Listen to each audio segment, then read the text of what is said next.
اسی زمانے کے اندر دیکھیں کتنا سخت زمانہ ہے، یہ ہارون رشید کا زمانہ ہے، بہت سخت زمانہ ہے۔ کئی دفعہ ایسا ہوتا ہے کہ ہمیں لگ رہا ہوتا ہے کہ امام پتہ نہیں کیا کر رہے ہیں، امام پتہ نہیں کیا کر رہے ہیں۔ نہیں برادران عزیز، امام اپنا کام کر رہے ہیں، آج بھی زمانے کے امام اپنا کام کر رہے ہیں۔ زمانے کے امام کا جملہ ہے، ہم تم سے غافل نہیں ہوتے، اگر ہم تم سے غافل ہو جائیں تمہارا نام و نشان مٹ جائے۔ اب آپ غور فرمائیے، اسی زمانے کے اندر میں احساس کر رہا تھا کہ ایک مومن کہیں پریشان تھا، اس کو پتا چلا کہ جو نیا والی بن کر آیا ہے وہ والی تشیع کا عقیدہ رکھتا ہے، آل محمد سے عقیدت رکھتا ہے۔ کنفرم نہیں تھا، زمانہ وہی ہے، بنو عباس کا زمانہ۔ بولنے کیسے جائے، پوچھنے کیسے جائے کہ کیا تم آل محمد سے عقیدت رکھتے ہو؟ کون پوچھنے جائے گا؟ اگر کچھ اور نکل آیا تو گردن کاٹنے میں تو وقت بھی نہیں لگے گا، 1 منٹ نہیں لگے گا۔ تو معلوم نہیں ہے، کچھ سنا ہے کہ شاید یہ آل محمد سے عقیدت رکھتا ہے، شاید یہ شیعہ ہے، میں اپنا کیس اس کے پاس لے کے جاؤں، اتنا خراج میرے نام پر لکھ دیا ہے، ٹیکس دیتے دیتے ہی میں مر جاؤں گا، ظلم ہے۔ تو اب میں کیا کروں، اس کو بولنے کیسے جاؤں، سمجھ میں نہیں آ رہا تھا۔ وہ آیا 7ویں امام کے پاس، مدینہ منورہ، اور 7ویں امام سے وہ کہتا ہے کہ مولا ایک شخص والی بن کر، گورنر بن کر آیا تو ہے، مجھے نہیں معلوم، شاید وہ آپ کا چاہنے والا ہے۔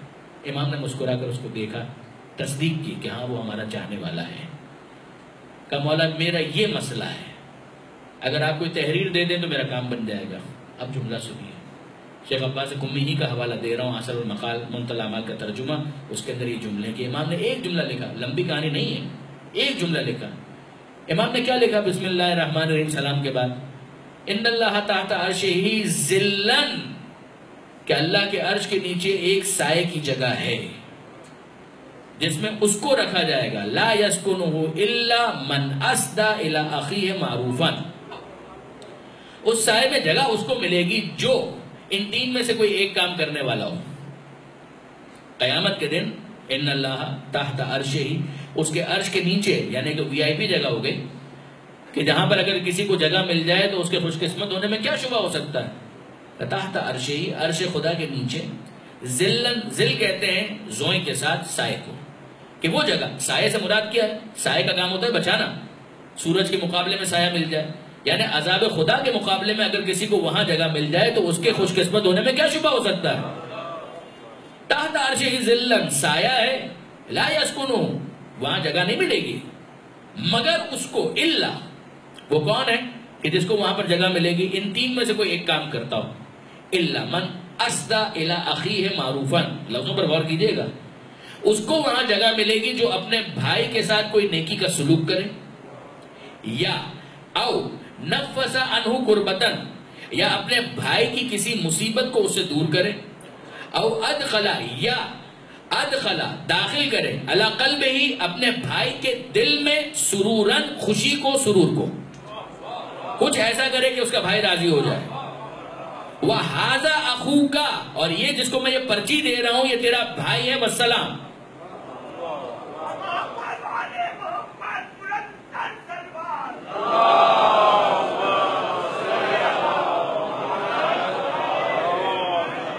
یہ تیرا بھائی ہے، خونی بھائی تو نہیں ہے، ایک ماں سے تو نہیں ہے، ایک باپ سے تو نہیں ہے، تو پھر کون سا بھائی ہے؟ کہا یہ تیرا دینی بھائی ہے، یہ رشتہ ولایت کی وجہ سے تیرا بھائی ہے۔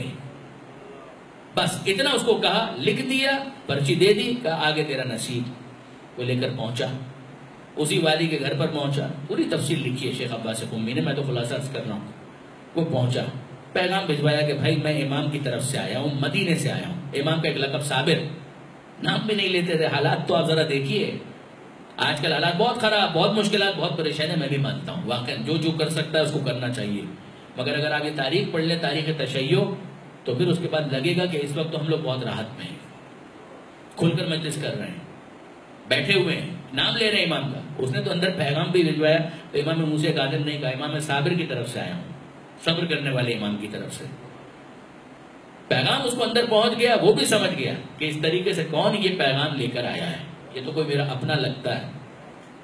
خود باہر آیا، کیا امام کا پیغام لے کر آئے؟ امام کا پیغام لے کر آیا ہوں، آؤ میرے ساتھ اندر آؤ۔ اس نے امام کا خط اس کے پاس پیش کیا، سامنے پیش کیا، اس نے کہا امام کی تحریر، لفظ تو وہاں پر نہیں ہے لیکن بعید نہیں اس نے سوچا ہو کہ یہ تو میرے کفن میں رکھواؤں گا. لفظ نہیں ہے وہاں پر لہذا میں ذمہ نہیں لوں گا. لیکن یہ کہ بہرحال اس نے عبارت دیکھی, آنکھوں سے لگائی, بوسا دیا, اور پھر اس کے بعد جب یہ دیکھا ہاذا اخوک, یہ تیرا بھائی ہے, امام نے کہہ دیا تو اب کسی سند کی ضرورت ہے کہ یہ میرا بھائی ہے. آگے بڑھا, اس کو سینے سے لگایا, اس کی پیشانی پر بوسا دیا, دونوں آنکھوں کے درمیان بوسا دیا, بار بار قریب بٹھایا.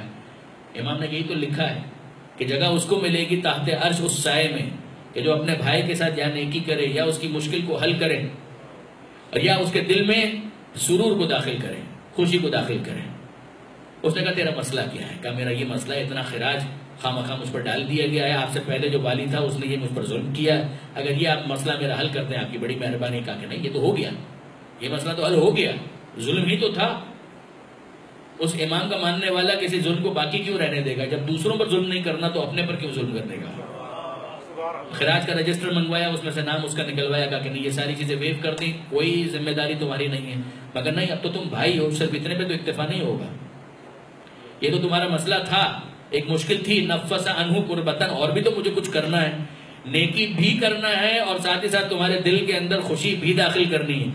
اب وہ کہتا رہے خوشی تو پہلے ہی داخل ہو چکی, اسی کو میں نیکی سمجھتا ہوں. کہ نہیں, دیکھو یہ میری اہم چیزیں ہیں, میری اپنی چیزیں ہیں, میں ان میں سے ہر ایک تیرے ساتھ بانٹنا چاہتا ہوں, آدھا تیرا آدھا میرا. یہ نہیں کہہ رہا کہ مر جاؤں گا تو وصیت کر دوں گا تجھے مل جائے گا, نا, علی کا جملہ ہے کہ اپنے مال میں اپنا وصی خود بن جا. کیوں انتظار کرتا ہے کہ مرے گا تو پھر کوئی تیری وصیت پر عمل کرے گا؟ جو کرنا ہے کرو, شروع کرو. میں مروں گا اس کے بعد یہ کر دینا, وہ تو ٹھیک ہے, آخر میں جو نہ ہو سکے اس کے لیے وصیت کرو. تو کر سکتے ہو, خدا نے گنجائش دی, کرو. بہت کام ہے شہر کے اندر کرنے کے, ملک میں کرنے کے, بہت کام ہے, کرو. تو یہاں پر اس نے کہا کہ یہ ساری چیزیں تو میری اپنی ہیں, تجھے امام نے خود سند دی ہے, تو میرا بھائی ہے, اب تو تیرے ساتھ آدھی آدھی چیزیں بانٹوں گا, یہ تیرا یہ میرا, یہ آدھا تیرا یہ آدھا میرا, یہ آدھا تیرا یہ آدھا میرا. بہت کچھ اس نے آدھا آدھا وہیں پر تقسیم کر دیا. اب اس کے بعد وہ کہتا ہے کہ بھائی ایک بات بتا, میں نے تیرے دل میں خوشی کو داخل کیا؟ تیسری چیز تو وہی تھی. کہا کہ ہاں یقیناً تو نے میرا دل خوش کر دیا. کہا بس میں تجھ سے یہی سننا چاہ رہا تھا. اس نے اجازت لی. اب زیادہ تو وہ بھی نہیں بیٹھ سکتا, اس کو بھی معلوم ہے کہ اس کی پوزیشن کیا. یہ مومن بھی زیادتی کرے گا, اگر اس کو اس سے زیادہ انگیج کرے تو یہ اس کے ساتھ زیادتی کرے گا. تو اس کو بھی تو سمجھنا ہے کہ جس پوزیشن پر وہ ہے تو اس کو کتنی زحمت دینی ہے. وزڈم بھی تو ہوتا ہے, حکمت بھی تو ہوتی ہے. بس وہ وہاں سے اٹھا, اب وہ اپنے آپ سے گفتگو کر رہا ہے اور باتیں کر رہا ہے. اس نے اتنا میرا کام کر دیا, رشتہ ایمانی کا اتنا پاس اور لحاظ. لوگ تو خونی رشتوں کا لحاظ نہیں کرتے, اس نے ایمانی رشتے کا اتنا لحاظ کیا. اب میں کیا کروں اس کے لیے؟ کہ مجھے اور تو کچھ سمجھ میں نہیں آ رہا, میں کیا کر سکتا ہوں. مال تو میرے پاس ہے نہیں, دولت تو میرے پاس ہے نہیں, وہ تو اسی نے مجھے دی ہے. تب میں کیا اس کے لیے کروں؟ کہ ایک کام میں اس کے لیے کروں گا, حج کے لیے جاتا ہوں, خانہ کعبہ کے پاس اس کے لیے دعا مانگوں گا, مدینہ منورہ جاؤں گا, ساتھ میں امام سے ملاقات کروں گا اور امام کو بتاؤں گا کہ مولا وہ کیسا چاہنے والا ہے آپ کا کہ اس نے میرے ساتھ اتنا مہربانی کا سلوک کیا, تاکہ امام بھی اس کے لیے دعا کریں. اچھا اب یہ آیا واپس, اس زمانے کا سفر, مسافر طے کر کے پہنچا, مکہ پہنچا, پھر واپس آیا مدینہ اور امام سے ملاقات کے لیے اس نے ریکویسٹ کی کہ مولا میں آپ سے ملنا چاہتا ہوں. آیا, امام نے ملاقات کا وقت دیا, اندر داخل ہوا اور کہا مولا آپ کو یاد ہے ایک مشکل تھی میری, میں نے آپ سے کہا تھا فلاں علاقے میں رہتا ہوں, اس کا والی شاید, پھر آپ نے کہا ہے, آپ نے ایک تحریر دی, وہ تحریر میں لے کر گیا. ہاں بھائی کیا ہوا؟ معلوم ہے امام کو, ہم سننا چاہتے ہیں, اچھا لگتا ہے. کئی مرتبہ ایسا ہوتا ہے ہم بہت سے واقعات جانتے ہیں, علی نے خیبر کو کیسے اکھاڑا ہم جانتے ہیں, مگر سننا اچھا لگتا ہے. ذکر علی عبادہ ایسے ہی تو نہیں کہا گیا کہ زینوا مجالسکم بذکر علی ابن ابی طالب, اپنی مجلسوں کو زینت دو علی کے ذکر سے, ایک زینت ہے, اچھا لگتا ہے. تو اسی طریقے سے ماں کو اپنی اولاد کی کارکردگی سننا اچھا لگتا ہے. وہ خود بھی موجود ہو, جب اس نے کچھ پرفارمنس دی ہو, وہ ایسا کھیلا وہ تو خود دیکھ رہی تھی, مگر جب کوئی دوسرا بتاتا ہے کہ آپ کے بیٹے نے بہت خوب کھیلا, اچھا لگتا ہے ماں کو سننا. جس طرح سے ماں کو اولاد کے کارنامے سننا اچھا لگتا ہے, اسی طرح سے امام کو اپنے ماننے والوں کے کارنامے سننا اچھا لگتا ہے.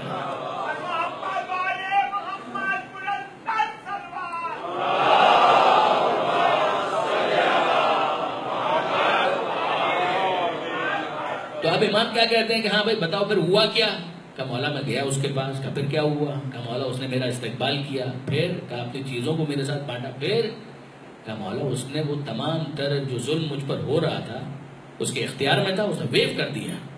امام سنتے جاتے ہیں، چہرہ چمکتا جاتا ہے، دمکتا جاتا ہے، مسکراہٹ چہرے پر آ رہی ہے، خوش ہو رہے ہیں۔ اب اس کے بعد امام نے کیا کہا تھا؟ جو کسی مومن کے دل کو خوش کرے، اس نے کیا سوال کیا کہ مولا ایک بات تو بتائیے، میرا دل تو اس نے بہت خوش کیا، آپ کا دل کو خوش کیا؟ جگہ تو اتنے پر مل جانے والی تھی کہ اگر کسی مومن کے دل کو خوش کر دے۔ اب وہ پوچھتا ہے کہ مولا میرا دل تو خوش کیا، آپ کا دل خوش کیا؟ اب جملہ سنیے ساتویں امام کا، خدا کی قسم میرا دل خوش کیا، خدا کی قسم علی کا دل خوش کیا، خدا کی قسم محمد مصطفیٰ کا دل خوش کیا، خدا کی قسم خود خدا کو خوش کیا۔